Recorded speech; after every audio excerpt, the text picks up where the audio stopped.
السلام عليكم ورحمة الله وبركاته. الحمد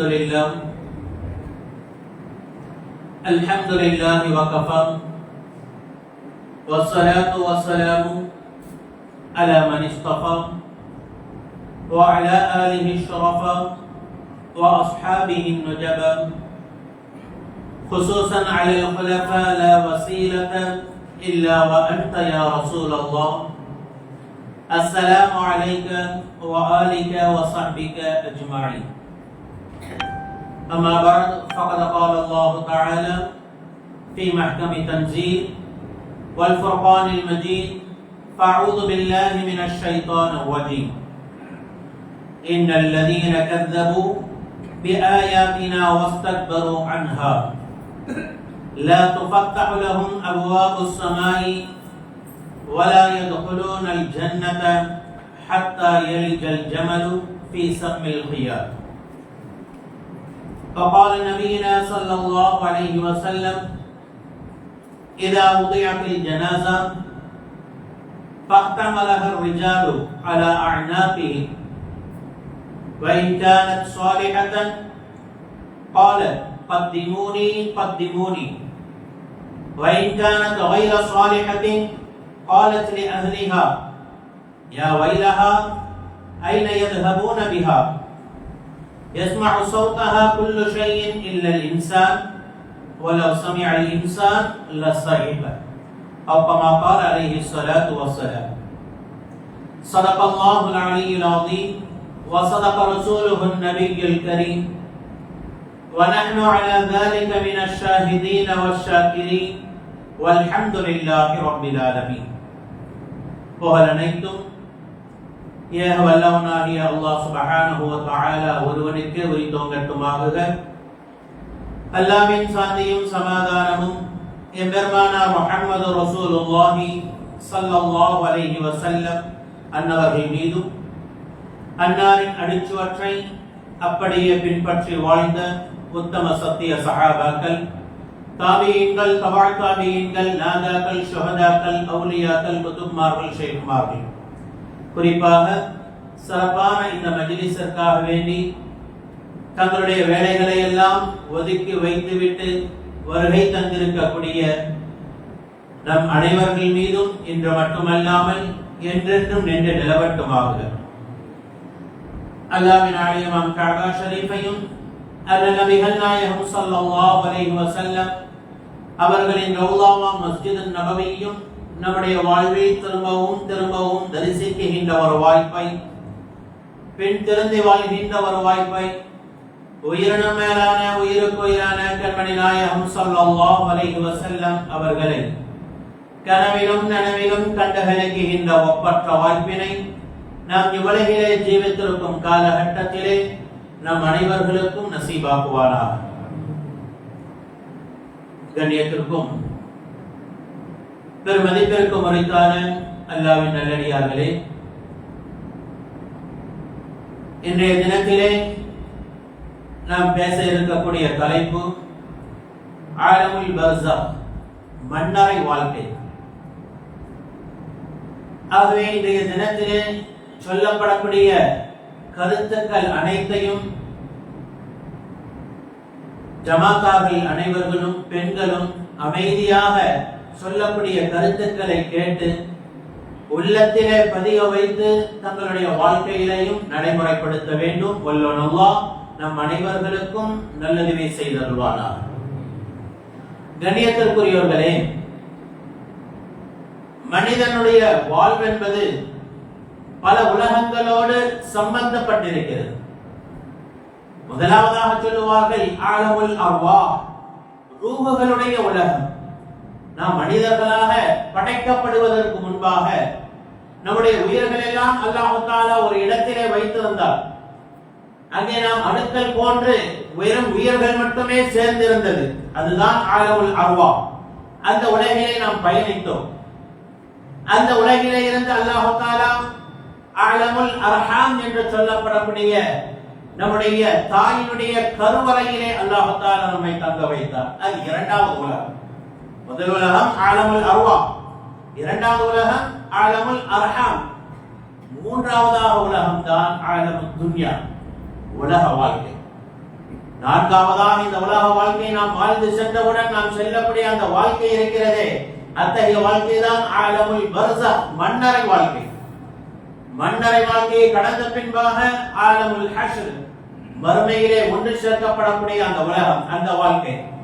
இப்படி பல உலகங்களை கடந்து, பல வாழ்க்கைகளை கடந்து நாம் செல்ல வேண்டி இருக்கிறது. இப்பொழுது நாம் வாழ்ந்து கொண்டிருக்கக்கூடிய இந்த உலக வாழ்க்கை இருக்கிறது, இது நிச்சயமாக நிரந்தரமானது அல்ல. நாம் வாழக்கூடிய வாழ்க்கை இருக்கிறது, இது சொற்பமானது, அற்பமானது. எந்த அளவிற்கு என்று சொன்னால், அல்லாஹ் சுப்ஹானஹு வ தஆலா தெளிவாக குர்ஆனிலே கூறி காட்டிவிட்டார், குல்லு நஃப்ஸின் ذائقத்துல் மௌத், எல்லா ஆத்மாவும் மரணிக்கக்கூடியதே, ஒவ்வொரு ஆத்மாவும் மரணத்தை சுவைத்தே தீரும் என்பதாக அல்லாஹ் சுப்ஹானஹு வ தஆலா தெள்ளத் தெளிவாக கூறி காட்டிவிட்டார். கிட்டத்தட்ட ஒரு வியாபாரியை போன்றுதான் நாம், ஒரு பயணிக்கக்கூடியவரை போன்றுதான் நாம். பயணிக்கிறவங்க என்ன செய்வாங்க, இங்கிருந்து நம்ம கேஎல் பண்ணா ஒரு 2 நாள் போவோம், வேலையை முடிஞ்சு திரும்பி வந்துருவோம். இதே போன்றுதான் நம்முடைய பயண காலம் தான் இந்த உலகம். அல்லாஹ் நம்மை சோதிப்பதற்காக அனுப்பினார். சோதித்து முடித்த உடனே நம்முடைய உயிர்களை அல்லாஹ் தஆலா கைப்பற்றி விடுவார். நாம் எங்கே சென்று ஒளிந்தாலும் தப்பிக்க முடியாது. ஐனமா தகூனு யுத்ரிக்குமுல் மௌத் வலவ் குன்தும் ஃபீ புரூஜி முஸய்யதா, நீங்கள் எத்தகைய இடத்திலே இருந்தாலும் உங்களுடைய உயிர்களை நாம் கைப்பற்றியே தீருவோம். உயர்ந்த பல மாளிகைகளிலே நீங்கள் இருந்தாலும் சரி, குகைக்குள்ளாக இருந்தாலும் சரி, மலைக்குள்ளாக இருந்தாலும் சரி, எத்தகைய இடத்திலே நீங்கள் பதுங்கி இருந்தாலும் உங்களுடைய தவணை முடிந்து விட்டதா, உங்களுடைய ரூஹ்களை நாம் கைப்பற்றியே தீருவோம் என்பதாக அல்லாஹ் சுப்ஹானஹு வ தஆலா அந்த வசனத்திலே கூறி காட்டுவார்.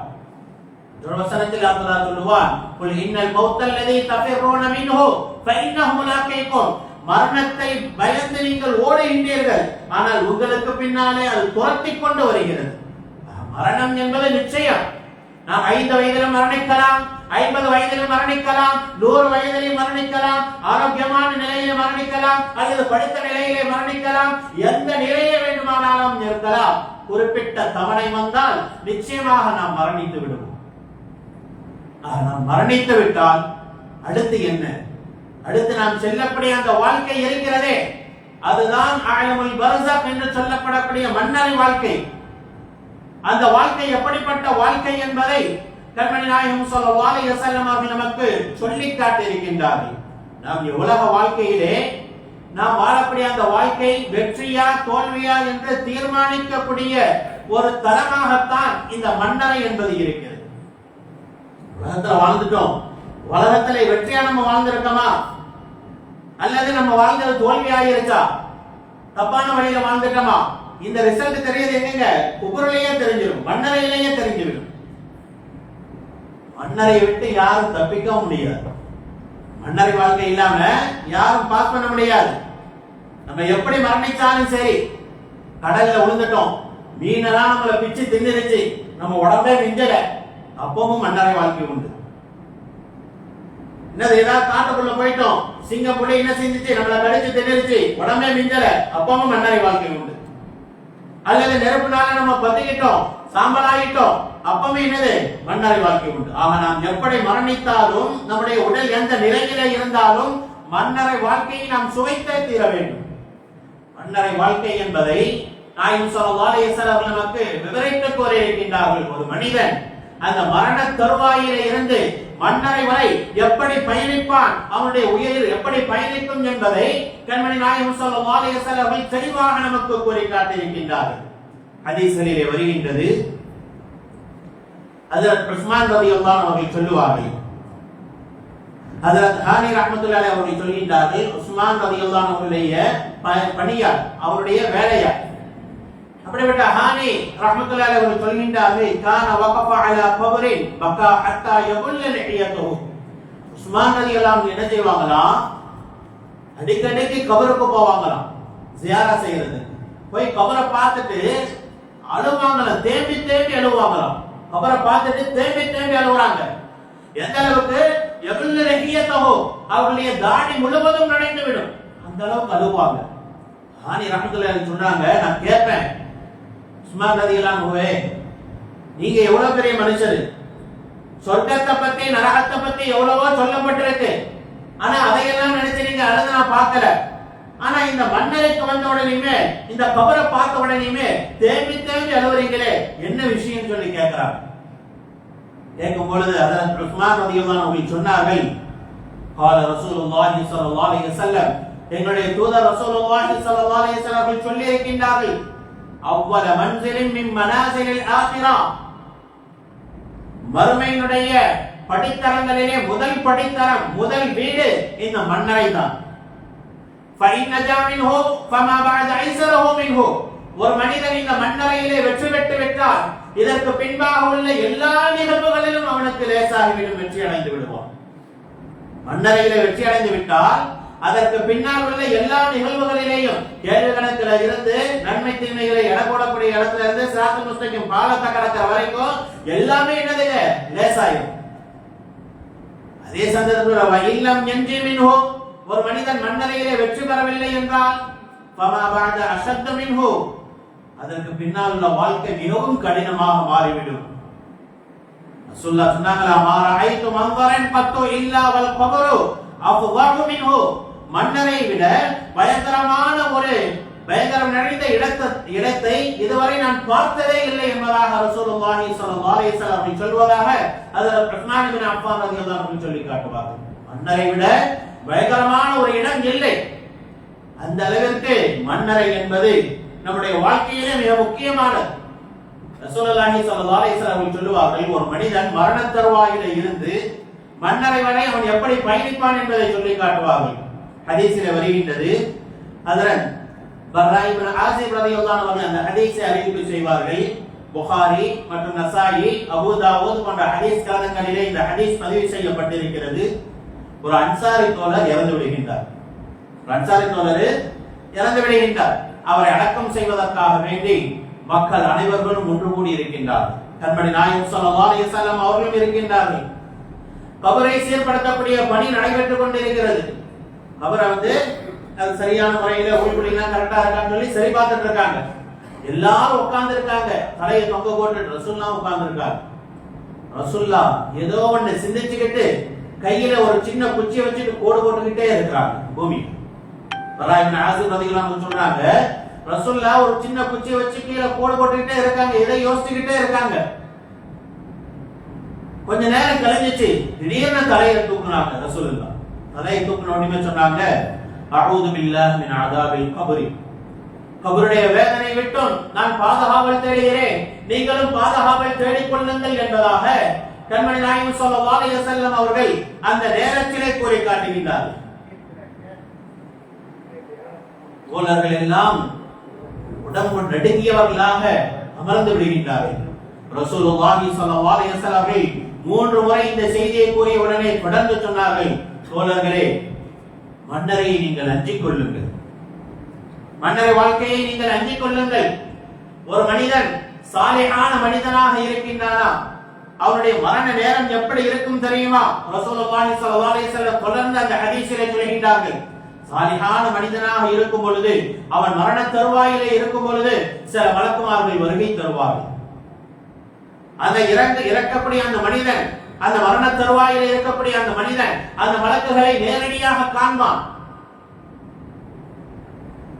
சுவனத்தினுடைய ஒரு துணியையும் நறுமணங்களையும் எடுத்துக்கொண்டு கண்ணு கட்டும் தூரத்திலே அந்த மலக்குகள் நின்று கொண்டிருப்பார்கள். மலக்குல் மௌத் நெருங்கி வருவார், அந்த சாலிஹான அடியாரை நெருங்கி வருவார். நெருங்கி வந்தவுடனே சொல்லுவார், நல்ல ஆன்மாவே, மன்னிப்பை நோக்கி, அல்லாஹ்வுடைய மன்னிப்பை நோக்கி, அல்லாஹ்வுடைய திருப்தியை நோக்கி இந்த உலகத்தை விட்டு நீ வெளியாகிவிடு என்று சொல்லுவார்கள். மலக்குல் மௌத் ஒரு நல்ல ஆன்மாவாக இருந்தால், சாலிஹான அடியாராக இருந்தால் அவர்களுடைய உயிர் எப்படி கைப்பற்றப்படும் என்பதை நாயகம் ஸல்லல்லாஹு அலைஹி வஸல்லம் அவர்கள் சொல்கின்றார்கள். நல்ல ஆன்மாவே, அல்லாஹ்வுடைய மன்னிப்பை நோக்கி, திருப்தியை நோக்கி வா என்று சொன்ன உடனே அந்த மலக்குல் மௌத் உயிரை கைப்பற்றுவார்கள். எப்படி தெரியுமா? ஒரு தோல் பையிலே இருந்து தண்ணீரை எப்படி மெதுவாக ஊற்றுவார்களோ அதே போன்று மிகவும் லேசான முறையில் அவர்களுடைய உயிர் கைப்பற்றப்படும்.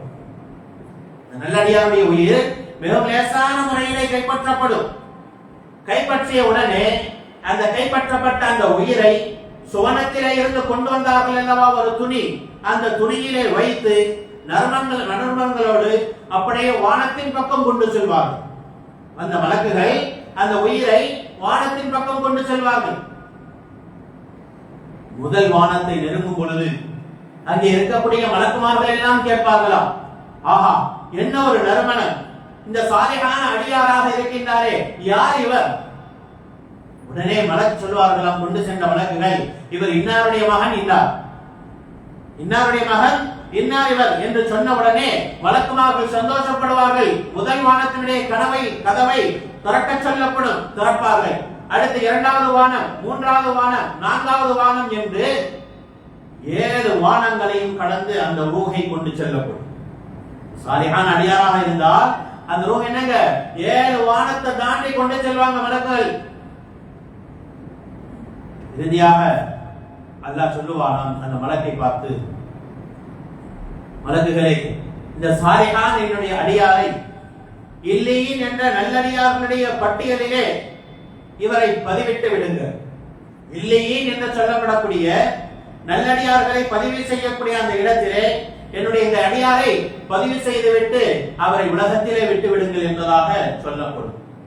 ஆக அந்த மலக்கு என்ன செய்வார்கள், இல்லையின் என்ற அந்த இடத்திற்கு சென்று அங்கே பதிவு செய்யப்பட்டு அந்த ரோகம் மீண்டும் அந்த இறந்த உடலுக்கு அருகிலே வந்து அமர்ந்து கொள்ளும். ஏன்னா இங்க உயிரை பறித்து கொண்டு போயிட்டாங்க, கொண்டு போயிட்டு அங்க போய் அட்னஸ் போட்டு வந்தாச்சு, கீழே வந்தா இங்க ஜனாசா கிடக்கும், ஜனாசா பக்கத்து அந்த ரூம் உட்கார்ந்து சொல்ல தொடர்ந்து சொன்னாங்க, இதே ஒரு பாவியான அடியான், இதே ஒரு பாவியான அடியான் ஒரு காபிரா இருக்கான், அல்லது ஒரு முஷ்ரிக்கா இருக்கான், அல்லது அல்லாஹ்வுடைய கட்டளைகளுக்கு வழிபடாம இருந்திருக்கான், அப்படிப்பட்ட ஒரு தீய ஆத்மாவுடைய உயிர் எப்படி தெரியுமா கைப்பற்றப்படும்? அவனிடத்திலேயும் சில மலக்குமார்கள் வருவார்கள். அந்த மனிதனும் அந்த மலக்குமார்களை பார்ப்பான். அந்த மலக்குமார்களுடைய தோற்றம் எப்படி தெரியுமா இருக்கும்? கருத்த நிறத்திலே கடுகடுத்த முகத்தோடு அந்த மலக்குமார்கள் வருகை தருவார்கள். அந்த மலக்குமார்களுடைய தோற்றத்தை பார்த்த உடனே அந்த மரண தருவாயிலே இருக்கக்கூடிய அந்த தீய ஆத்மா அந்த மலக்குமார்களை பார்த்த உடனே நடுங்கிவிடும், கண்ணை மேலே சொருகிவிடும், பயத்திலே என்ன செய்வது என்று தெரியாது, தப்பிக்க முடியாது, யாரும் காப்பாற்றுவதற்கு கிடையாது, என்ன செய்வது என்று தெரியாமல் தத்தளித்துக் கொண்டிருக்கும் அந்த ஆத்மா. அப்பொழுது மலக்குள் மௌத் வருவார்கள். தீய ஆத்மாவே, நீ அல்லாஹ்வுடைய தண்டனையின் பக்கம் வா, அல்லாஹ்வுடைய கோபத்தின் பக்கம் வா, இந்த உலகத்தை விட்டு நீ வெளியாகிவிடு என்று சொன்ன உடனே அந்த ரூஹ் என்ன தெரியுமாங்க, தப்பிக்கிறதுக்கு ஏதாவது வழி இருக்கான்னு பார்க்குமா, ஏதாவது ஓடி ஒளிஞ்சிடலாமான்னு பார்க்கும். ஆனா முடியுமா? தப்பிக்க முடியுமா? முடியாது. ஆக தத்தளித்துக் கொண்டிருக்கக்கூடிய அந்த உயிரை மலக்குமார்கள் கைப்பற்றுவார்கள். எப்படி தெரியுமா? ஹதீஸிலே வருகின்றது, ஒரு முள் செடியிலே ஒரு துணி பட்டுவிட்டால் அதை நாம் இழுத்தால் என்ன ஆகும்? முள்ளில செடி முள்ளு செடியில துணி பட்டுருச்சு, இழுத்தோம்னா என்னங்க, துணியில கிழிஞ்சுக்கிட்டு இழுக்க முடியாம நம்ம இழுப்போம். அந்த அடிப்படையிலே அந்த தீய ஆத்மாவுடைய ரூஹ் கைப்பற்றப்படும். கைப்பற்றப்பட்ட உடனே அந்த மலக்குகள் கம்பளி துணியை ஒன்று கொண்டு வந்திருப்பார்கள், துர்வாடையை கொண்டு வந்திருப்பார்கள். அந்த கம்பளி துணியினை அந்த ரூஹை வைத்து அந்த துர்வாடையுடன் வானத்தின் பக்கம் கொண்டு செல்லப்படும். வானத்தின் பக்கம் கொண்டு செல்லப்பட்ட உடனே மலக்குமார்கள், அங்கே இருக்கக்கூடிய மலக்குமார்கள் சொல்லுவார்கள், யார் இந்த அடியார்? இவ்வளவு துர்நாற்றம் வீசுகின்றது, இந்த துர்பாக்கியவன் யார் என்று கேட்ட உடனே கொண்டு சென்ற மலக்குமார்கள் சொல்வார்கள், இன்னாருடைய மகன் இன்னார் இவர். உடனே முதல் வானத்தினுடைய கதவை திறக்க சொல்லுவார்கள் மலக்குமார்கள். ஆனால் அங்கே திறக்கப்படாது. ஒரு தீய ஆத்மாவை கொண்டு சென்றால் வானத்தின் கதவு அங்கே திறக்கப்படாது. ரசூலுல்லாஹ் இந்த செய்தியை சொல்லிவிட்டு சொன்னார்கள், அல்லதீன, அந்த ஆயத்தை ஓதி காண்பித்தார்கள், இன்னல் லதீன கஸபு பிஆயாத்தினா வஸ்தக்பரு அன்ஹா லா துஃபத்தஹு லஹும் அப்வாபுஸ் ஸமா. நிச்சயமாக இந்த உலக வாழ்க்கையிலே அல்லாஹ்வுடைய அத்தாட்சிகளை யார் பொய்ப்படுத்திக் கொண்டிருந்தார்களோ, வாழ வேண்டிய முறையிலே யார் வாழாமல் பாவங்களை செய்து கொண்டிருந்தார்களோ அத்தகைய ஆன்மாக்களுக்கு நாளை மறுமையிலே வானம் திறக்கப்படாது. நல்லா தொடர்ந்து சொன்னா ஹத்தா யலிஜல் ஜமலு ஃபீ ஸம்மில் கியாத் வலா யதுகுலூனல் ஜன்னத ஹத்தா யலிஜல் ஜமலு ஃபீ ஸம்மில் கியாத். அந்த ஆத்மா நாளை மறுமையிலே சுவனத்திலேயும் நுழைய முடியாது. எப்படி ஒட்டகம் ஒரு ஊசியினுடைய வாயுக்குள் நுழையாதோ, ஊசியினுடைய அந்த துவாரத்துல ஒட்டகம் நுழையுமா? நூலை பொறுக்கிறதுக்குள்ளயுமே நம்மளுக்கு போதும் ஆயிரும். இதுல ஒட்டகம் எப்படி நுழைஞ்சிடும்? ஆக ஒட்டகம் நுழையும் வரை அந்த தீய ஆத்மா சுவனம் செல்ல முடியாது என்பதாக அல்லாஹ் சுப்ஹானஹு வ தஆலா சொல்கின்றார். ஆனா வாய்ப்பே இல்லைங்க. முதல் வானத்துடைய கதவு திறக்கப்படாது. அப்பொழுது அல்லாஹ் அங்கே இருந்து மலக்குமார்களுக்கு கட்டளையிடுவான். இந்த அடியானை சிஜ்ஜீல் என்று சொல்லப்படக்கூடிய தீய அடியார்கள் அந்த பட்டியலிலே இந்த ஆத்மாவை நீங்கள் பதிந்து விடுங்கள் என்பதாக சொல்லப்படும். உடனே அந்த முதல் வானத்திற்கு கீழாக இருந்து கொண்ட அந்த மலக்குமார்கள் சிஜ்ஜீல் என்ற அந்த அடிப்பகுதியிலே அந்த ஆத்மாவை தூங்கி எறிந்து விடுவார். இறுதியாக அங்கே பதிவிடப்பட்டு மீண்டும் அது தன்னுடைய இருப்பிடத்திற்கு வரும். ரெண்டு ஆத்மாவை எங்க மேல போய் நல்லடியாருடைய ஆத்மா 7 வானங்களை கடந்து மலக்குமாருடைய பாராட்ட பெற்றுட்டு இல்லையின் என்ற ரெக்கார்ட்ல பதிஞ்சிட்டு நல்லா வருது. தீய ஆத்மா என்ன செய்யுங்க? முதல் வான கதவு கூட திறக்கப்படல, தூக்கி எறியப்படுது. சிஜ்ஜீல் என்ற தீயோர்களுடைய பட்டியலில் பதிவு செய்யப்பட்டு வருது. ரெண்டு ஆத்மாவை என்ன செஞ்சாங்க? மேல போயிட்டு கீழே வந்து, கீழே வந்தா இந்த ஜனாசா வச்சு நம்ம உட்கார்ந்துருப்போம். அது வந்து பார்க்கும். ரூஹ் என்ன செய்யுங்க? பார்க்கும். நம்ம உடலை சுத்தி மக்கள்லாம் உட்கார்ந்து இருக்காங்களே. இறுதியாக என்ன செய்வாங்க? கஃனிடப்படும். அதற்கு பின்பாக தொழு வைக்கப்படும். தொழு வைக்கப்பட்டு அடக்கம் செய்வதற்காக தூக்கி செல்லப்படும். ரசூலுல்லாஹி ஸல்லல்லாஹு அலைஹி வஸல்லம் தொடர்ந்து அந்த ஹதீஸிலே சொல்கின்றார்கள், இதா உதியத்தில் ஜனாஸா ஃபஹ்தமஹ ரிஜாலு அலா அனாகிஹி. ஜனாஸா தொழுக வைக்கப்பட்டு அடக்கம் செய்யப்படுவதற்காக வேண்டி சுமந்து செல்லப்படுகின்றது அல்லவா? அந்த சுமந்து செல்லப்படக்கூடிய அந்த நேரத்திலே ஃபஇன் கானத் ஸாலிஹத்தன், அந்த ஆத்மா சாலிஹானதாக இருந்தால், நல்லடியாராக இருந்தால், அந்த ஆத்மா அந்த ரூஹ் அங்க இருந்து சொல்லுமா, கத்திமூனி கத்திமூனி, சீக்கிரம் நீ கொண்டு போங்க, சீக்கிரம் அடக்கம் செய்யுங்க, எனக்காக மறுமை காத்துக் கொண்டிருக்கிறது, எனக்காக மறுமை வாழ்க்கை சோனமாக காத்துக் கொண்டிருக்கிறது, என்னை சீக்கிரம் அழைத்து செல்லுங்கள் என்று சாலிஹான அடியாராக இருந்தால் அந்த ரூஹ் அப்படி சொல்லும். சொன்னாங்க வஇன் கானத் கைர சாலிஹத்தை, அந்த ஆத்மா தீய ஆத்மாவாக இருந்தால், பாவியாக இருந்தால், காபிராக இருந்தால், அது என்ன தெரியுமா சொல்லுமா? காலத்திலே அஹ்லிஹா, கொண்டு செல்லக்கூடிய அந்த சொந்த பந்தங்கள்லாம் கத்துமா, யா வைலஹா ஐன யذهبون பிஹா, சொந்த பந்தங்களே எங்க என்னை கொண்டு போறீங்க? தயவுசெய்து என்னை கொண்டு போவாதீங்க, என்னை அடக்கம் பண்ணாதீங்க, மறுமையிலும் என்னுடைய மன்னரை வாழ்க்கையும் மிக மோசமாக இருக்கிறது. ஏன்னா அவங்களுக்கு தான் தெரிஞ்சிருது, மரணிக்கும் போதே தெரிஞ்சிடும் அவங்களுடைய நிலை என்னன்னு. ஆகவே அந்த ஆத்மா புலம்புமா, ஐநேத ஹபூனபிஹா, என்னை எங்க கொண்டு செல்றீங்க? கொண்டு செல்லாதீங்க, என்னை விட்டுருங்கன்னு சொல்லி அந்த ஆத்மா கதறும். இறுதியாக கொண்டு சென்று அடக்கம் செய்யப்படும். சாலிஹான் அடியாராக இருந்தாலும் சரி, காபிராக இருந்தாலும் சரி, அடக்கம் செய்யப்படும். அடக்கம் செய்யப்பட்ட உடனே இங்க வெளியே சுத்திட்டு இருக்கல இந்த ரூஹ் இந்த உடம்போட போய் சேரும். அந்த உடம்புல சாட்டப்பட்டு விடும். ரசூலுல்லாஹி ஸல்லல்லாஹு அலைஹி வஸல்லம் அவர்கள் சொன்னார்கள், அங்கே செல்லக்கூடிய அடக்கம் பண்ணிட்டு போறாங்கல்ல அந்த மக்களுடைய காலடி தடங்கள் அந்த மையத்து செவியும். ஏன்னா ரூஹ் தான் உள்ள போயிருச்சு, உடம்போட சேர்ந்துருச்சுல. அடியார்கள் நடந்து போகக்கூடிய காலடியை கேட்குமானா நிச்சயமாக கேட்கும். ரசூலுல்லாஹ் என்ன செய்யறாங்க? பத்ர் போர்ல அபூ ஜஹல், இன்னும் உத்பா, உமையா போன்ற கொடுகோளர்கள் எல்லாம் கொல்லப்பட்டாங்க. எல்லாத்தையும் கிணத்துல தூக்கி போட்டுட்டு ரசூலுல்லாஹ் அந்த கிணத்து மேல நின்று பேசிட்டு இருந்தாங்க. ஆட்டம் ஆடுனீங்க, எவ்வளவு அட்டுணியம் பண்ணீங்க, இப்ப உங்க நிலைய பாத்தீங்களா அப்படின்னு சொல்லி பேசிட்டு இருக்காங்க. பேசிட்டு இருக்க சஹாபாக்கள் கேட்கறாங்க, யா ரசூலுல்லாஹ் அவங்க தான் செத்து போயிட்டாங்களே, மரணிச்சிட்டாங்களே, அவங்க கிட்ட நீங்க பேசுனீங்கன்னா என்ன கேட்கும்? ரசூலுல்லாஹ் சொன்னாங்க, நான் சொல்வதை நீங்கள் செவியேற்பதை விட அவர்கள் அதிகமாக செவியேற்கின்றார்கள். அப்பனா அடக்கம் பண்ணிட்டு நம்ம போற அந்த காலடி சத்தத்தை அந்த மையத்து கேட்குது.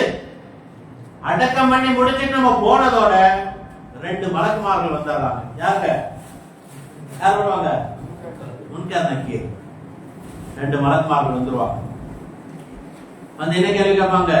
மன் ரப்புக்க வமா தீனுக்க வமன் நபியுக்க மா ஹாதா ரஜுல் அல்லதி புஇஸ ஃபீக்கும். மூணு கேள்வி கேட்கறாங்க. மன் ரப்புக்கனா உன்னுடைய ரப்பு யார்? சாலிஹான அடியாராக இருந்தால் மன் ரப்புக்க உன்னுடைய ரப்பு யாருன்னு சொன்ன உடனே ரப்பி அல்லாஹ், என்னுடைய ரப்பு அல்லாஹ்னு சொன்னோம். சாலிஹான அடியாராக இருந்தால் அந்த அடியார் என்ன செய்வாங்க? பதிலளிப்பாங்க, என்னுடைய ரப்பு அல்லாஹ். மா தீனுக்க தீனில் இஸ்லாம், என்னுடைய மார்க்கம் இஸ்லாம் என்பதாக நல்லடியாராக இருந்தால் பதில் இருப்பார்கள். அதே போல ரசூலுல்லாஹ்வுடைய அந்த உருவ படத்தை காண்பித்து கேட்பார்கள், மா ஹாதா ரஜுல் அல்லதி புஇஸ ஃபீக்கும், உங்கள் பக்கம் அனுப்பப்பட்ட இந்த தூதுவரை பற்றி உங்களுடைய கருத்து என்ன? இவரை பத்தி தெரியுமா உங்களுக்குன்னு கேட்கப்படும். சாலிஹான நல்லடியாரா இருந்தா என்ன சொல்லுவாங்க? ஆமா, இது எங்களுடைய தூதர் ரசூலுல்லாஹி ஸல்லல்லாஹு அலைஹி வஸல்லம், இவங்க காட்டின வழிமுறையில தான் நாங்க வாழ்ந்துட்டு இருக்கோம் அப்படின்னு சொல்லி சாலிஹான அடியாராக இருந்தால் பதில் சொல்லுவார்கள். இப்ப பதில் சொன்ன உடனே என்ன செய்யப்படுமா? நல்லடியாராக இருந்தால் பதில் சொல்லி முடிச்ச உடனே ஒரு அசரீர சத்தம் கேட்குமா கபூர்ல. என்ன சத்தம் கேட்கும்? என்னுடைய அடியான் உண்மையை சொல்லிவிட்டார், என்னுடைய அடியான் உலகிலே வாழ்ந்த அந்த விஷயங்களை உண்மையாக உங்களிடம் உரைத்து விட்டான். ஆகவே சுவனத்தினுடைய விரிப்பை அவனுக்கு விரியுங்கள். ஃபஃப்ரிஷூஹு மினல் ஜன்னah, சுவனத்தினுடைய விரிப்புகளை என்னுடைய அடியாருக்காக நீங்கள் விரியுங்கள் என்று சொல்லப்படும். கபூர்ல என்னங்க? சுவனத்தினுடைய விரிப்பை விரிக்கப்படும் சாலிஹான நல்லடியாராக இருந்தார். வஃப்தஹு லஹு பாபன் இலல் ஜன்னah, சொர்க்கத்தினுடைய கதவுகளை திறந்து விடுங்கள் என்று சொல்லப்படும். அந்த அடியாருக்கு என்னங்க? சாலிஹான அடியாருக்கு கபூர்ல சுவனத்தினுடைய அந்த கதவுகள் எல்லாம் திறந்து விடப்படும். அந்த திறந்து விடப்பட்ட அந்த கதவுகளிலே இருந்து நறுமணங்கள் வீசிக்கொண்டிருக்கும். நறுமணங்கள், சுவனத்துடைய அந்த நறுமணம் வீசிக்கொண்டிருக்கும், சுவனத்துடைய அந்த தென்றல் வீசிக்கொண்டிருக்கும் திறக்கப்பட்ட அந்த வாசலிலே இருந்து. அது மட்டுமல்லாமல் தொடர்ந்து சொல்லப்படும், என்னுடைய அடியாருக்காக வேண்டி இந்த கபரை நீங்கள் விசாலப்படுத்துங்கள். ஹதீஸ்ல வருது 70 முழம். 70 முழம். முழம்னா எவ்வளவு சொல்றது? கிட்டத்தட்ட ஒரு 100 ஃபீட்னு வச்சுக்கிறீங்களேன், ஒரு 100 அடி அளவுக்கு கபர் பெருசாயிரும் நல்லடியாராக இருந்தா. ஏன்னா நல்லடியாராக இருக்காங்க, உள்ள பதில் சொல்லியாச்சு, சுவனத்திலே விரிப்பு விரிக்கப்பட்டிருச்சு, சொர்க்கத்தினுடைய கதவுகள் திறக்கப்பட்டிருச்சு, நறுமணமும் சுவன தென்றலும் வருது. அதோட என்னதுங்க? கபரும் பெருசாயிடும், விசாலமாகிடும். சில ஹதீஸ்ல வருது, அவர்கள் பார்வை எட்டும் தொலைவுக்கு பெருசாகிடும். கபர் என்னதுங்க? அவங்க பார்வை எந்த வரைக்கும் போதோ அந்த அளவுக்கு பெருசாயிருமா கபர். அது மட்டுமல்லாமல் அல்லாஹ் சொல்லுவானாம், என்னுடைய அடியாருடைய கபரை ஒளிப்படுத்துங்கள். ஒளியாயிருமா, பிரகாசமாயிருமா கபர். என்ன நம்புங்க? மேல மண்ணை போட்டு மூடிடுறோம், உள்ள இருட்டாதானே இருக்கும், சூரிய வெளிச்சம் படாது. ஆனா என்னங்க? சாலிஹான அடியாராக இருந்தா அந்த கபரை ஒளிமயமாக ஆகிவிடும்.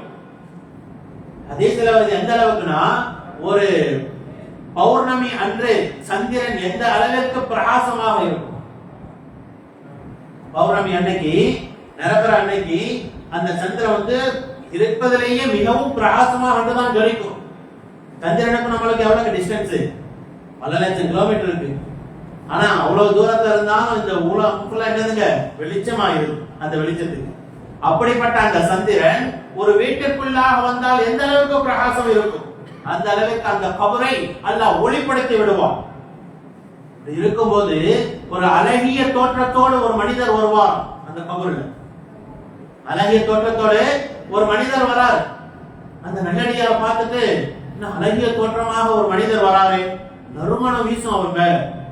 வந்ததோட கேட்பாரு, யாருங்க நீங்க இங்க வந்திருக்கீங்க? அந்த அடியார் சொல்லுவாதான், நான் தான் உன்னுடைய அமல்கள், நான் தான் உன்னுடைய அமல்கள், நீ செய்த நன்மைகள் ஒன்று சேர்ந்து இப்பொழுது மனித உறவிலே நான் வந்திருக்கின்றேன் என்பதாக அந்த அடியார் நின்று பேசுவார்கள். அதுக்கு மறுமையில கபர்ல நம்மோட பயணிக்கிறது யாருங்க? நம்முடைய செயல்கள் தான். நல்ல செயல் செஞ்சிருந்தா இது மாதிரி என்னதுங்க? அழகிய தோற்றத்துல ஒரு மனிதர் நம்மோட கபர்ல இருப்பாங்க. வந்தது மட்டும் இல்லாம நம்ம கிட்ட சந்தோஷப்படுத்துவாங்களாம், செய்தியை சொல்லுவாங்களாம், நீ வெற்றி அடைந்து விட்டாய், உலக வாழ்க்கையிலே நீ பட்ட அந்த கஷ்டங்களுக்கு இங்கே தீர்வுகள் கிடைத்து விட்டது, நீ வெற்றி அடைந்து விட்டாய், வண்டரை வாழ்க்கை உனக்கு ஜெயம்தான், நாளை வறுமை வாழ்க்கை உனக்கு ஜெயம்தான் என்று அந்த அடியாரிடம் அந்த ஆத்மா பேசிக்கொள்ளும். அந்த மனிதர் நன்மைகள் இணங்க பேசிக்கொள்ளும். இதற்கப்புறம் அந்த சந்தோஷத்துல அந்த ஆத்மா சொல்லுமா, மலக்கள் கிட்ட சொல்லுமா, என்னை கொஞ்சம் வெளியே விடுங்களேன், நான் போய் என் குடும்பத்தார்கிட்ட போய் செய்தியை சொல்லிட்டு வந்தாரு. ஆத்மா சொல்லுமா, ஹதீஸ்ல தொடர்ந்து ரசூலுல்லாஹ் சொல்றாங்க, இந்த நல்ல ஆத்மா சொல்லுமா, நான் இப்படிப்பட்ட அந்தஸ்துல இருக்கேன், என் மன்னரை வாழ்க்கை சிறப்பாக இருக்குது, நான் வெற்றி அடைஞ்சிட்டேன்னு சொல்லி என் குடும்பத்திட்ட போய் நான் சொல்லிட்டு வந்தேன், எனக்கு தவணை கொடுங்கன்னு சொல்லி கேட்பாங்களாம். கேட்கும் பொழுது அந்த மலக்கள் சொல்வார்களாம், இல்லை, நீங்கள் உறங்குங்கள், தூங்குங்க, நிம்மதியாக தூங்குங்கள்.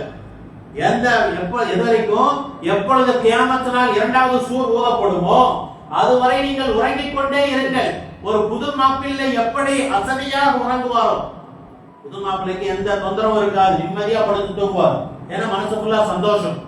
அந்த அடிப்படையில ஒரு புது மாப்பிள்ளை எப்படி உறங்குவாரோ அதே போன்று சந்தோஷமான நிலையிலே நீங்கள் உறங்குங்கள், வறுமை வரை உறங்குங்கள் என்பதாக சொல்லப்படும். அவர் தூங்கிக்கிட்டே இருப்பாரு. ரசூலுல்லாஹ் சொல்றாங்க, காலையிலும் மாலையிலையும் அவருக்கு சொர்க்கத்திலே அவர் செல்லக்கூடிய இடத்தை காண்பிக்கப்படும். காலையிலும் மாலையிலும் என்னதுங்க, சுவரத்துல அவர் எங்க போய் தங்குவார் அந்த இடத்தை எல்லாம் காமிச்சுக்கிட்டே இருப்பான். அப்ப என்னதுங்க, துக்கத்திலேயே மிகப்பெரிய சந்தோஷம். இந்த குழந்தைங்க எல்லாம் பாத்தீங்கன்னா தூங்கிட்டே இருக்கும், திடீர்னு சிரிக்குங்க, பாத்திருக்கீங்களா? ஏன்னா அவங்களுக்கு கனவுல ஏதாவது விளையாட்டு வந்தா தூங்கிக்கிட்டே சிரிக்குங்க. அதே போல இந்த மனிதன் கபரிலே நல்லடியார் தூங்கிக் கொண்டிருப்பான். சுவனத்திலே அவனுடைய தங்கும் இடத்தை காட்டப்பட்ட உடனே மகிழ்ச்சியிலே அவன் சிரிப்பான், சிரித்துக் கொண்டே உறங்குவான். இது யாருங்க? ஒரு நல்லடியாராக இருந்தார். அதே ஒரு பாவியா இருந்தான்னு வச்சுக்கிறங்க, ரசூலுல்லாஹ் சொல்றாங்க, 3 கேள்வி கேட்கப்படும்ல, மன் ரப்புக வமா தீனுக வமன் நபியுக, உன்னுடைய நபி யாருன்னு சொல்லி இப்பெல்லாம் கேள்வி கேட்கப்படுங்க. கேள்வி கேட்கறது அவன் என்ன சொல்லுவான்?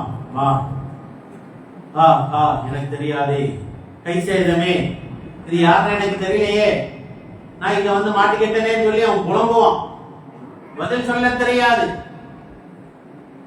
அப்படி தத்தளித்துக் கொண்டிருக்கக்கூடிய அந்த நேரத்திலே ஒரு அசரீர சப்தம் கேட்கும், இவன் பொய்யன், இவன் பாவி, அவன் உலகில வாழ்ந்த வாழ்க்கைக்காக வேண்டி இப்பொழுது இங்க தண்டனையை அனுபவிக்க போகின்றான். இந்த அடியானுக்கு நரகத்தினுடைய விரிப்பை விரியுங்க, அல்லாஹ் கட்டளையிடுவான்.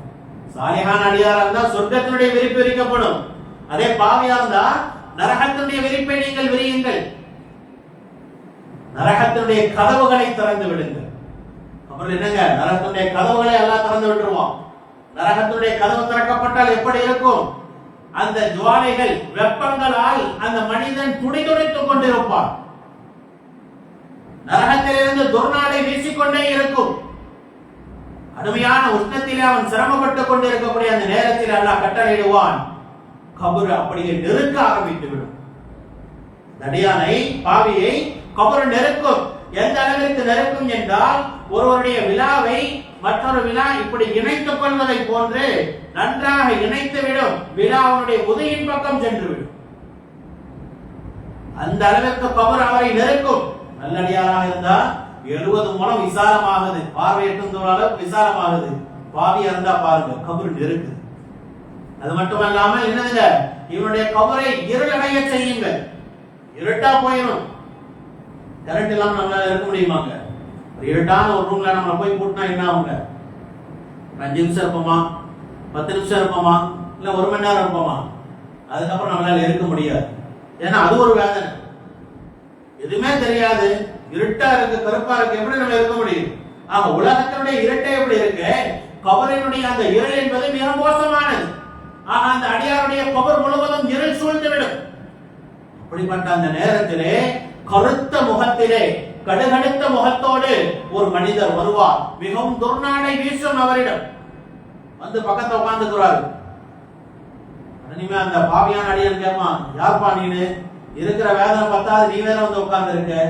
அந்த வந்த மனிதன் சொல்லுவானா, நான் தான் உன்னுடைய செயல்கள், உலகத்துல நீ ஆட்டம் பட்டல, பாவம் செஞ்சல, அட்டுழியம் பண்ணல, நானா அது. உலகத்துல வாழ்ந்த வாழ்க்கைக்காக வேண்டி இப்பொழுது நீ தண்டனையை அனுபவிக்க போகின்றாய், நாளை மறுமை உனக்கு மோசமாக போகின்றது என்று சொல்லிக் கொண்டு அந்த ஆத்மா அருகாமையிலேயே உட்கார்ந்து கொள்ளும். இப்படி இருக்கக்கூடிய நேரத்துல ஒரு மலக்கு நிர்ணயிக்கப்படுவார். அந்த பாவியான அடியான் கிட்ட என்னதுங்க, கையில மிகப்பெரிய சம்பட்டை கொடுக்கப்பட்டிருக்கும். அந்த மலக்கு கையில சம்பட்டை கொடுக்கப்பட்டிருக்கும், சுத்தியில் ஹேமர். அதை வச்சு 2 காதுகளுக்கு மத்தியிலே அந்த மலக்கு அடிப்பான். ரஹத்துல பாவமான வாழ்க்கையை வாழ்ந்தல, இதோ தண்டனை அனுபவி என்று 2 காதுகளுக்கு மத்தியிலே பிடரையிலே அந்த மனிதனை ஓங்கி அந்த மலக்கு அடிப்பான். கத்துவான், கதறுவான். ஆனா அந்த மலக்குக்கு கேட்காது. ஏன்னா அந்த மலக்குக்கு அல்ல அந்த நினைங்க வாயும் பேச முடியாது, காதும் கேட்காது. அப்படிப்பட்ட மலக்கு. இன்னும் ஹதீஸ்ல வருது தெரியுமா, அந்த ஹேமரை வச்சு ஒரு மலையில அடிச்சாலும் மலை சுக்குநூறா நொறுங்கிருமா. அந்த அளவிற்கு பவர்ஃபுல்லான ஒரு ஹேமரை வச்சு மண்டல அடித்த என்னங்க ஆகும்? பிடரில் அடிக்கப்படும். இப்படி தொடர்ந்து அந்த மனிதனை வேதனை செய்து கொண்டே இருக்கப்படும். வேதனையில இருந்து அந்த மனிதன் என்னங்க தப்பிக்கவே முடியாது. காலையிலும் மாலையிலையும் அந்த மனுஷன் நரகத்துல எங்க தங்க போறாங்கிறதையும் அல்லாஹ் சுப்ஹானஹு வ தஆலா காட்டுகிறான். நாளைக்கு உன் இடம் இதுதான், நரகத்துல பார்த்து. அவனுடைய நிலை எப்படி இருக்கும்? மன்னரை வாழ்க்கை என்பது இப்படிப்பட்ட மிக மோசமானது என்பதை நாயகம் ஸல்லல்லாஹு அலைஹி வஸல்லம் அவர்கள் கூறி காட்டியிருக்கின்றார்கள்.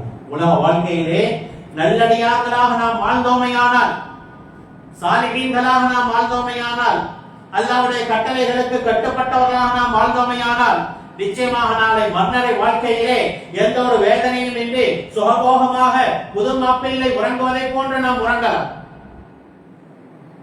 அதே சந்தர்ப்பத்திலே இந்த உலக வாழ்க்கையை பயன்படுத்தாமல் பாவங்களை செய்து கொண்டு நன்மைகளை செய்யாமல் பாவமான காரியங்களிலே நம்முடைய வாழ்க்கையை நாம் கழித்து சென்று விட்டால் நாளை மறுமையிலே அந்த மன்னரையிலே இருக்கக்கூடிய வேதனை இருக்கின்றது அல்லவா, அது சொல்லினால் நாம் அடக்க முடியாது.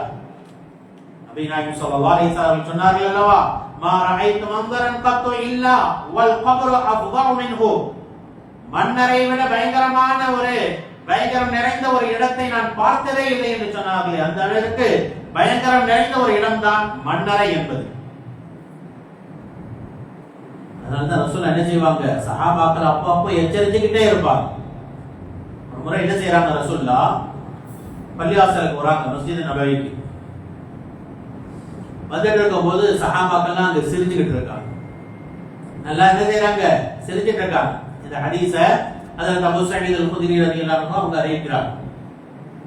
சிரிச்சுட்டு இருக்கும்போது ரசூல்லா அந்த கூட்டத்தை பார்த்து சொன்னாங்க, அக்ஸிரு ذிக்ர ஹாதிமில் லஸாத்தில் மௌத், அக்ஸிரு ذிக்ர ஹாதிமில் லஸாத்தில் மௌத். இன்பங்களை இல்லாமல் ஆக்கக்கூடிய மரணத்தை அல்லவா நீங்கள் அதிகமாக சிந்திக்க வேண்டும். உங்களுக்கு மரணம் இருக்குப்பா, மரணத்தை சிந்தித்து வாழுங்கள். இப்படி மரணத்தை மறந்துட்டு சிரிச்சுக்கிட்டு விளையாண்டுட்டு இருக்கீங்களான்னு சொல்லி ரசூல் என்ன செய்யறாங்க, சஹாபாக்களை கண்டிக்கிறாங்க. சஹாபாக்களுடைய வாழ்க்கை எப்படி இருந்துச்சு நமக்கு தெரியும். அப்படிப்பட்ட சஹாபாக்களையே ரசூல் என்ன செய்யறாங்க, கடிந்து கொள்கின்றார்கள்.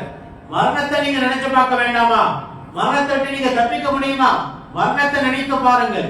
அது மட்டும் ரசூல்லா சொன்னாங்க, ஒவ்வொரு நாளும் உங்களை மன்னரை தேடிக்கொண்டே இருக்கிறது, கபரு தேடிக்கிட்டே இருக்குது. என்ன சொல்லுதான் கபரு, ஆனா பைத்துல் குர்பா, நாம் பயணம் செய்யக்கூடியவர்களுடைய வீடு. வான பைத்துல் வஹதா, தனிமையிலே இருக்கக்கூடிய வீடு. வான பைத்துல் துராப், நான் மண்ணால் செய்யப்பட்ட வீடு.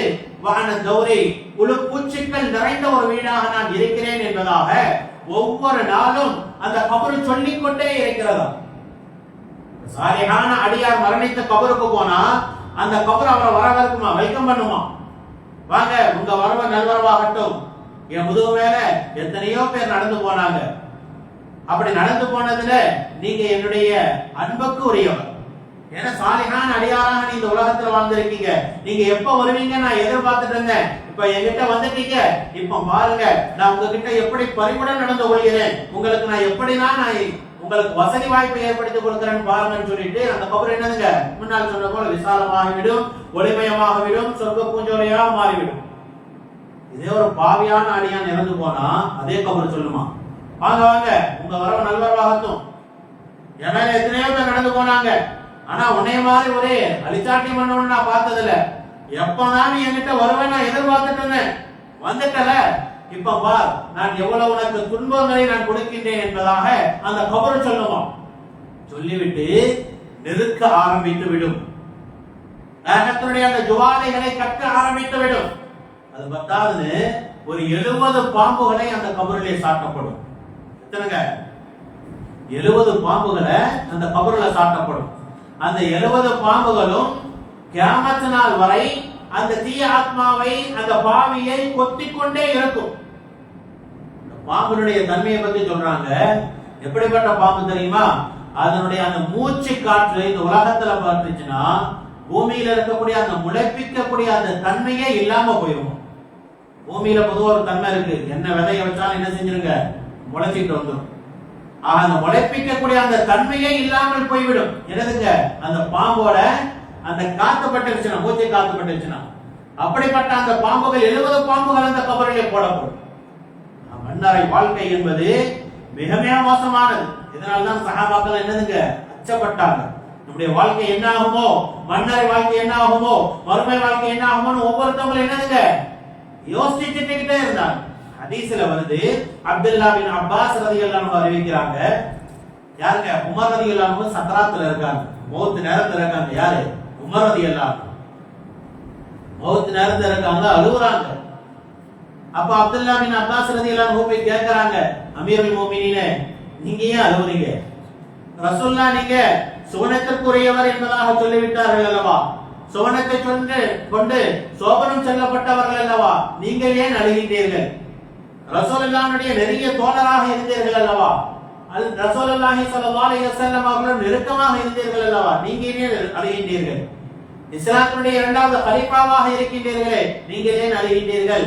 நீங்கள் அழுகாமல் தைரியமாக இருங்கள் என்பதாக சொல்லும் பொழுது அப்பொழுது உமர் ரலியல்லாஹு அன்ஹு அழுது கொண்டே சொன்னார்களாம், தோழரே, என்னிடம் இந்த உலகம் முழுவதும், இந்த உலகம் இருக்கிற அளவுக்கு பெருசா தங்கங்களும் வெள்ளிகளும் நமக்கு இருந்துச்சுன்னா அதை நான் ஈடா கொடுத்த கபருடைய வேதனை விட்டு நான் பாதுகாப்பு பெற்றுக்கிறோம்.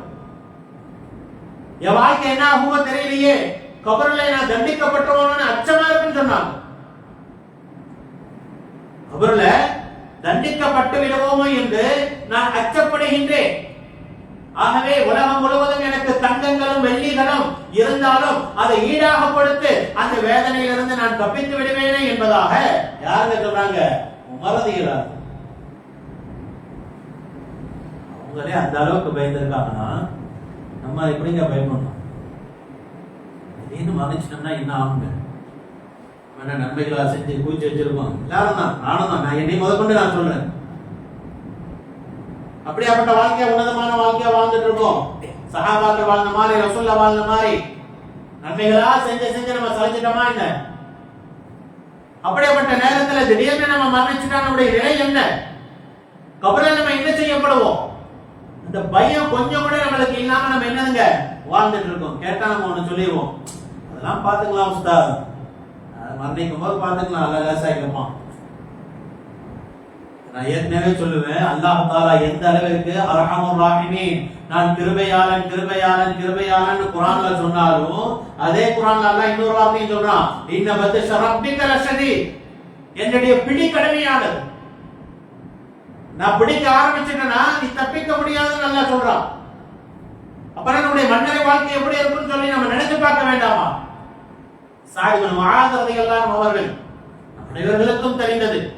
எப்படிப்பட்ட உன்னதமான சஹாபி, உன்னதமான ஒரு வாழ்க்கையை இவனையிலே வாழ்ந்து சென்றார்கள். அவர்களுடைய நிலை என்னங்க? மரணிக்கக்கூடிய அந்த நேரத்தில் ரசூலுல்லாஹி ஸல்லல்லாஹு அலைஹி வஸல்லம் அவர்கள் சொன்னார்கள், இஹ்தஸல் அர்ஷு லிமௌத்தி ஸஅத் இப்னு முஆத். ஸஅத் இப்னு முஆத் ரலியல்லாஹு அன்ஹு அவர்களுடைய மரணத்திற்காக வேண்டி அல்லாஹ்வுடைய அர்ஷ் நடுங்குகிறது. அப்படியாப்பட்ட நல்லடியாரா இருந்திருப்பார் பாருங்க. சந்தோஷத்துல என்னதுங்க அரிசி நடுங்குது. நம்மளுக்கு என்னது ஒரு சாலியான அடியார் வரப்போறான்னு சொல்லி அல்லாஹ்வுடைய அரிசி நடுங்கியது. சொல்ல தொடர்ந்து சொன்னாங்க, என்னதுங்க அவரை அடக்கம் செய்வதற்காக வேண்டி 70,000 மலக்குகள் வருகை தந்தார்கள். ஒண்ணுல ரெண்டுல எத்தனைங்க? 70,000 மலக்குகள் வருகை தந்திருக்கின்றார்கள். அப்படிப்பட்ட சாலிஹான் அடியார் தான் ஸஅத் இப்னு முஆத் ரலியல்லாஹு அன்ஹு. அப்படிப்பட்ட அந்த சாலிஹான் அடியார அடக்கம் செய்யறதுக்காக ரசூல் என்னதுங்க ஜனாசா வாங்கி கீழே கபருல வைக்கிறாங்க. வைக்கும் போது என்ன செய்யறாங்க? சுப்ஹானல்லாஹ் சுப்ஹானல்லாஹ் 3 தடவை. கொஞ்ச நேரம் கழிச்சு அல்லாஹ் அக்பர் 3 தடவை சொல்றாங்க. ஹதீஸ் அறிவிக்கிற ஜாபிர் ரலியல்லாஹு அன்ஹு சொல்றாங்க, நான் போய் ரசூலுல்லாஹ் கிட்ட கேட்டேன், ரசூலுல்லாஹ் ஏன் ஆரம்பத்துல 3 தடவை சுப்ஹானல்லாஹ் சொன்னீங்க, அதுக்கப்புறம் அல்லாஹ் அக்பர் 3 தடவை சொன்னீங்களே, என்ன விஷயம் நான் கேட்டேன். இப்ப ரசூலுல்லாஹ் சொன்னாங்க, தோழர்களே, இந்த சாலிஹான அடியார் சாது இருக்கார்ல, இவருடைய ஜனாசாவை நான் பூமியில கொண்டு போய் வைக்கும் பொழுது கபருல அந்த கபர் நெருக்க முற்பட்டது. இந்த சாலிஹான அடியாரை கபர் நெருக்க முற்பட்டது. நான் 3 தடவைகள் சுப்ஹானல்லாஹ் என்று சொன்ன உடனே அது விலகியது. உடனே அல்லாஹ்வுக்கு நன்றி செலுத்தும் விதமாக அல்லாஹ் அக்பர் என்பதாக நான் தக்பீர் கூறினேன் என்பதாக ரசூலுல்லாஹி ஸல்லல்லாஹு அலைஹி வஸல்லம் சொல்லி காட்டுவார்கள். இப்படிப்பட்ட வாழ்க்கை வாழ்ந்திருக்காங்க. அவங்க மரணத்திற்கு அல்லாஹ்வுடைய அரிசி நடந்தது, சொர்க்கம் அலங்கரிக்கப்பட்டது, சொர்க்கத்துடைய வாசல்கள் எல்லாம் திறக்கப்பட்டது. அவருடைய மரணத்திற்காக வேண்டி 70,000 மலக்குமார்கள் வந்திருக்காங்க. அப்படிப்பட்ட சாலிஹான அடியாரையே கபர்ல வைக்கும் பொழுது கபர் நெருக்க முற்படுதுன்னா நம்முடைய நிலை என்னங்க? சிந்திக்க வேண்டும். மறுமையிலே மன்னரை வாழ்க்கை இருக்குதுல, அதுல கொடுக்கப்படக்கூடிய அந்த தண்டனைகள் எல்லாம் நம்ம ஹதீஸ்ல பார்க்கும் பொழுது உடல் நடுங்கிவிடும். ரசூலுல்லாஹ் சொன்னாங்க, பொதுவா ரசூலுல்லாஹ் கேட்பாங்க, என்ன மறுநாள் ஒரு நாள் காலையில போய் உட்கார்ந்துக்கிட்டான்னு கேட்பாங்க, நேற்று இரவு என்னென்ன கனவு கண்டீங்க சொல்லுங்க, நான் விளக்கம் சொல்றேன்.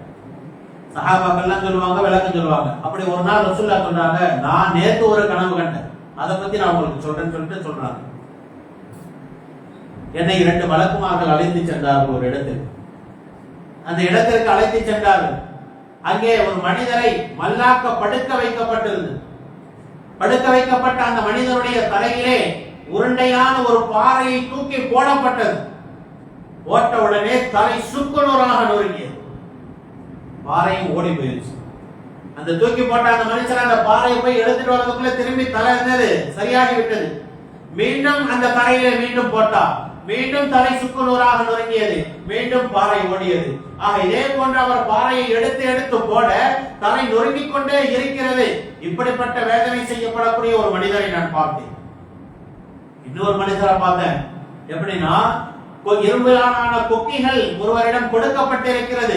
அந்த கொக்கியை அவர் வாய் வழியாக உடைகின்றார், விட்டவர் முதுகு வழியாக எடுக்கின்றார். பிடித்து இழுக்கின்றார்கள், அவருடைய தாடைகள் எல்லாம் கிழிந்து விடுகின்றது. இந்த பக்கம் எழுத்தால் இந்த தாடை கிழிகின்றது, மீண்டும் சரி செய்யப்படுகின்றது, மீண்டும் கிழிக்கப்படுகின்றது. இப்படியே சிலருக்கு வேதனை கொடுக்கப்படுகின்றது. கொண்டு போன மலர்கிட்ட கேட்டேன், யாருங்க இவங்க, என்ன தண்டனை? மலக்குகள் சொன்னார்களா, எந்த மனிதனுடைய தலையிலே பாறைகள் போடப்பட்டதோ, மண்டை பிளக்கப்பட்டதோ, அந்த மனிதன் எப்படிப்பட்ட மனிதன் தெரியுமா? அவன் குர்ஆனை ஓதுனான், ஆனா குர்ஆன் உள்ள சட்டதிட்டங்களின்படி அவன் நடக்கல. குர்ஆன் உள்ள சட்டதிட்டங்களின்படி நடக்கல. குர்ஆன்ல அல்லாஹ் தொலை சொல்லியிருக்கான், ஆனா குர்ஆனை சுத்துனான். குர்ஆன்ல அல்லாஹ் என்னது நோன்பு வைக்க சொன்னான், ஆனா நோன்பு வைக்காம சுத்துனான். குர்ஆன்ல அல்லாஹ் ஜகாத் கொடுக்க சொல்லியிருந்தான், ஜகாத் கொடுக்காம இருந்தான். குர்ஆன்ல அல்லாஹ் எதை எதை செய்யணும்னு சொன்னானோ செய்யல, எதை எதை செய்யக்கூடாதுன்னு சொன்னானோ அதெல்லாம் செஞ்சுட்டு இருந்தான். ஆனா குர்ஆனை மட்டும் ஓதுனான். இப்படிப்பட்ட அடியாருக்கு தான் இந்த தண்டனை என்பதாக அந்த வழக்கு சொன்னார்கள். அதே போன்று தாடைகள் கிழிக்கப்பட்டதல்லவா, அவர் எப்படிப்பட்டவர்னா பொய்யை பரப்பி கொண்டிருந்தார், பேசுறதெல்லாம் பொய்.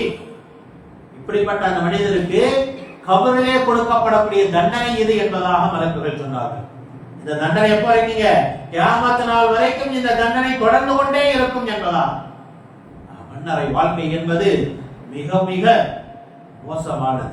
ஆகவே மன்னரையை நாம் என்னதுங்க, நல்லடியார்களாக இருந்து அதனுடைய இன்பங்களை அனுபவிக்கக்கூடியவர்களாக நாம் இருக்க வேண்டும்.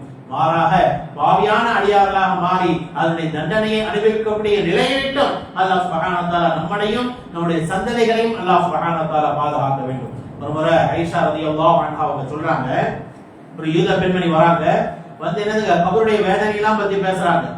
பேசணுமா ஆயிஷா ரலியல்லாஹு அன்ஹாவுக்கு ஆச்சரியம், கபர்ல இவ்வளவு வேதனை செய்யப்படுமா?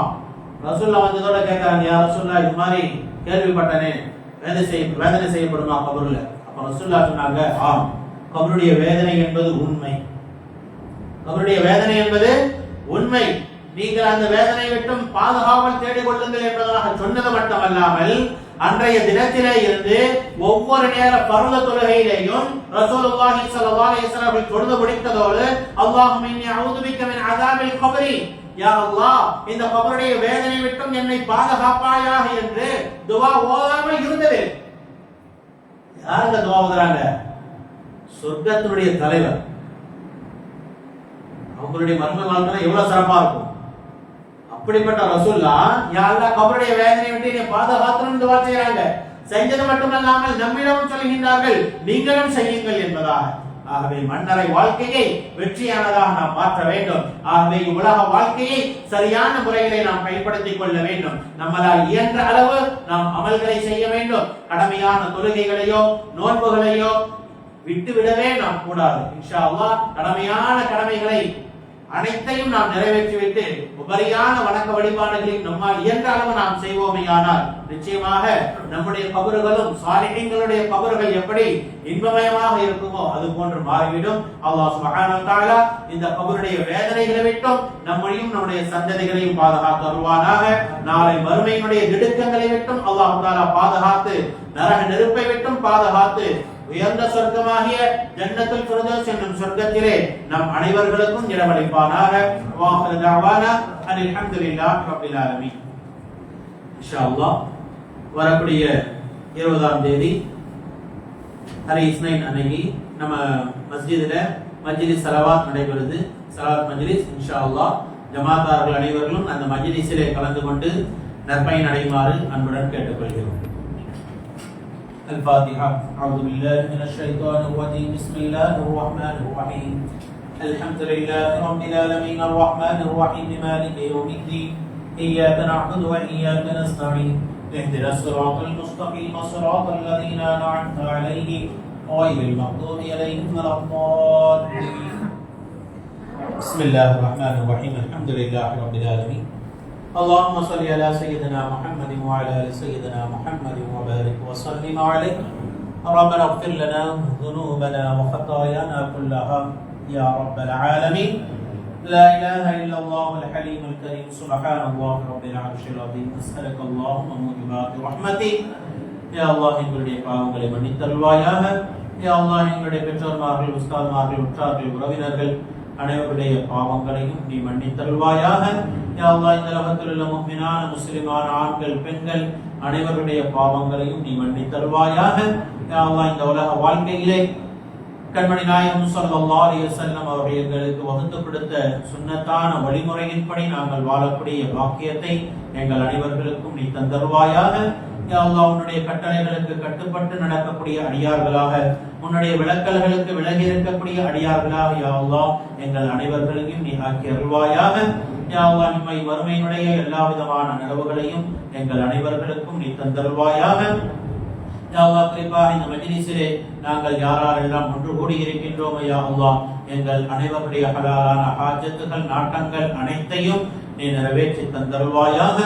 யா அல்லாஹ் குறிப்பாக இந்த மஸ்ஜிதுக்காக வேண்டி யா அல்லாஹ் யாரெல்லாம் தங்களுடைய நிலங்களை வக்ஃப் செய்தார்களோ யா அல்லாஹ் கட்டிடங்களை வக்ஃப் செய்தார்களோ அவர்களுக்கு எல்லா விதமான சகல பாக்கியங்களையும் நீ தந்தருள்வாயாக. யா அல்லாஹ் மேலும் இந்த மஸ்ஜிதிற்காக வேண்டி யாரெல்லாம் தங்களுடைய பொருளாதாரங்களை அனுதினமும் வழங்கிக் கொண்டிருக்கின்றார்களோ யா அல்லாஹ் அவர்கள் அனைவர்களுக்கும் நிரப்பமான பாக்கியமான வாழ்க்கையை நீ தந்தருள்வாயாக. யா அல்லாஹ் குறிப்பாக இன்றைய மஜ்லிஸிலே உணவு வகைகளை ஏற்பாடு செய்த ரெஸ்டாரண்ட் ரஃபீக் மற்றும் அவருடைய குடும்பத்தார்கள், ரெஸ்டாரண்ட் மக்பூல் மற்றும் அவருடைய குடும்பத்தார்கள், ஜெய்துல் முஹம்மது மற்றும் அவருடைய குடும்பத்தார்கள், நூர் ஐனி உதுமான் மைதீன் ஆகியோர்களுக்கு யா அல்லாஹ் நிரப்பமான வாழ்க்கையை நீ தந்தருள்வாயாக. யா அல்லாஹ் அவர்கள் செய்யக்கூடிய எல்லா விதமான அமல்களையும் நீ ஏற்றுக்கொண்டு அதற்குண்டான கூலிகளை பன்மடங்காக ஆக்கி நீ தந்தருள்வாயாக.